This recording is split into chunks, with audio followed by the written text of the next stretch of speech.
আলেম চিনার মূল নীতি হচ্ছে এটা, যেই আলেম সত্যের পথে ডাকবে, যেই আলেম আল্লাহ এবং তার রসুল সাল্লাল্লাহু আলাইহি সাল্লামের দিকে ডাকবে, যেই আলেম আপনাকে কিতাব ও সুন্নতের দিকে ডাকবে, সমস্ত শিরকে বর্জন করতে বলবে, সমস্ত বিদআতকে বর্জন করতে বলবে, তাওহীদ গ্রহণ করতে বলবে, সুন্নাহকে গ্রহণ করতে বলবে, মানহাজুস সালাফ, সালাফে সালেহিন অর্থাৎ আমাদের সাহাবায়ে কেরামদের মানহাজকে গ্রহণ করতে বলবে। আপনি বুঝবেন এটাই হকের মানদণ্ড, ইনি হচ্ছে হক্কানি রব্বানি আলেম।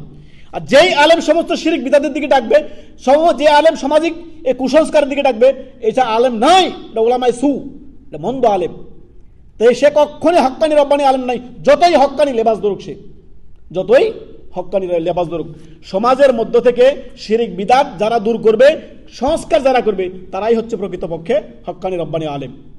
কিতাব যখন আপনার আমার ওস্তাদ হয়ে যাবে, তখন আমাদের ভুল ভ্রান্তি হওয়ার আধিক্য আশঙ্কা রয়েছে, অনেক আশঙ্কা। তো কিতাব পড়তে হবে একজন ভালো ওস্তাদের কাছে, যিনি কোরআন সুন্নাহ যথেষ্ট বোঝেন, একজন মুআল্লিম, একজন ভালো দায়ী, তার কাছে থেকে কিতাব মোতালা করতে হবে, বড় বড় আলেমদের আলোচনা শুনতে হবে। আলেম, আমাদের দেশে আলেম চিন্তা আমরা ভুল করেছি। এই যে আপনার দেশে আছে না, এই যে যতগুলো আমাদের দেশে বড় বড় আলেম নিজেদেরকে দাবি করছে, তারাই হচ্ছে বিভিন্ন পীর বা খানকার দাবি, মানে আপনার বড় পীর। জৈনপুরে দেখেন একজন খবিজ বসে আছে, তার এই চশমা দিয়ে শুধু সব কাফের দেখে, সব কাফের, সব কাফের, যা একবার সমানভাবে সবাইকে তাকফির করে দেবে, সবাই সমানকে সব যেটাই যায় তার কাছে। আবার সে নাকি নবী সাল্লাল্লাহু আলাইহি ওয়াসাল্লামের চাচা আব্বাস রাদিয়াল্লাহু তাআলা আনহুর বংশধর। আউযু বিল্লাহি মিনাশ শাইতানির রাজিম। সমস্ত শিরক বিদআত করে আর বলে নবী সাল্লাল্লাহু আলাইহি ওয়াসাল্লামের চাচার বংশের অনুসারী। আউযু বিল্লাহি মিনাশ শাইতানির রাজিম। ওকে, নবী ধরে নেন, নবী সাল্লাল্লাহু আলাইহি ওয়াসাল্লামের চাচাটা আপনার আবু তালেব ছিল না? তা আবু তালেব কোরআনের পথে এসেছে? আবু লাহাব ছিল না? অন্যান্য পার্শ্ববর্তী চাচারা ছিল না? উতবা সাহেবা এরা কে ছিল? তারা তো ওই অঞ্চলের মক্কারে অধিবাসী ছিল, তাদের নিজ ভাষায় কোরআন নাজিল হয়েছে। তো তারা যদি হেদায়েত না পায়, তো রসুলের চাচার দোহাই দিয়ে নাজাত পাওয়া যাবে? মোটেও না।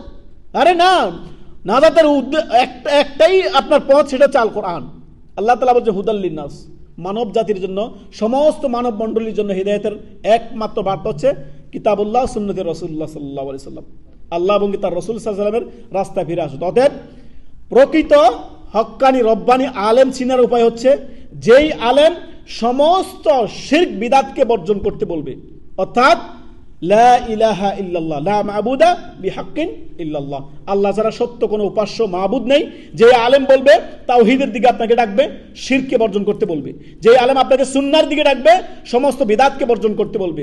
যেই আলেম সালাফে সালেহিন, সাহাবায়ে কেরামদের মতাদর্শের দিকে, মানহাজের দিকে ডাকবে, সেই হচ্ছে প্রকৃতপক্ষে খাঁটি আলেম। আর যে আলেম বলে ওইটাও ঠিক, ওইটাও ঠিক, সবটাই ঠিক, সে আলেম নয়। বিদআতকে বলবে সুন্নত, আর শিরককে বলবে আপনার তাওহীদ, তারা আলেম না। তারা শিরক বুঝে না, তারা তাওহীদ বুঝে না, তারা সুন্নাহ বুঝে না, তারা আপনার বিদআত বুঝে না। সমস্ত বিদআতে হাসানা, বিদআতে সাইয়্যা, এইভাবে গেলে মানুষের মগজ ধোলাই করে দিয়েছে, মগজ ধোলাই করে। বিদআতে দেখেন, পায়খানার আবর্জনা কিছু ভালো কিছু খারাপ হতে পারে?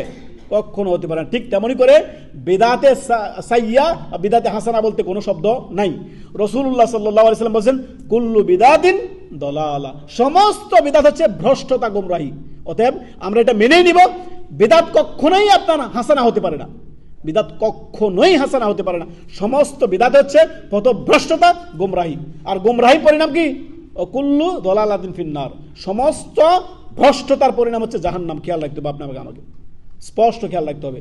তো আলেম চিনার মূলনীতি বললাম, সর্বদাই যাদের কাছ থেকে আপনি ইলম নেবেন, তারা হবে স্বচ্ছ, একবার কাচের মতো পরিষ্কার দেখা।